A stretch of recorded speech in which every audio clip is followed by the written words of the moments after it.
మనమందరం ప్రజాస్వామ్య పీఠంపై కూర్చొని ఉన్నాం. ప్రజల కోసం ప్రజల మాట వినిపించడానికి ఇక్కడ హాజరయ్యాం.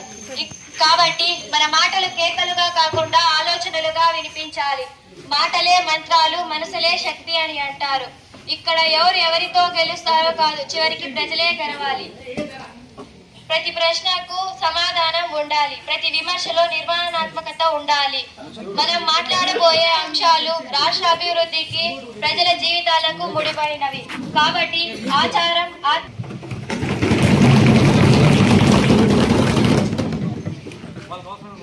Chief minister order to school assembly.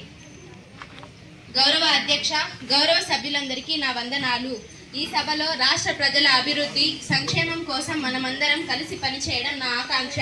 మన ప్రభుత్వం పారదర్శక పాలనకు, ప్రజాసేవకు కట్టుబడి ఉంది.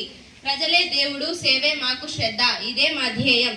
రాష్ట్రంలో విద్య, వైద్యం, వ్యవసాయం, పరిశ్రమల రంగాల్లో సమతుల అభివృద్ధి కోసం మేము స్పష్టమైన దిశలో కృషి చేస్తున్నాం అధ్యక్ష. ప్రతి కుటుంబం సంతోషంగా ఉండడం, ప్రతి యువకుడు ఉద్యోగ అవకాశం పొందడం, ఇదే మా ప్రభుత్వ ప్రధాన లక్ష్యం అని తెలియజేస్తున్నాను అధ్యక్ష. మాట ఇచ్చిన వాడు మాట నిలబెట్టుకున్నప్పుడే విశ్వాసం పుడుతుంది. అందుకే మేము ఇచ్చిన హామీలను నెరవేర్చడానికి కట్టుబడి ఉన్నాం అధ్యక్ష. ఈ సభలో కన్స్ట్రక్టివ్ డిస్కషన్స్ జరగాలని, ప్రజలకు ప్రయోజనకరమైన నిర్ణయాలు తీసుకుందామని ఆశిస్తున్నాను. ధన్యవాదాలు అధ్యక్ష.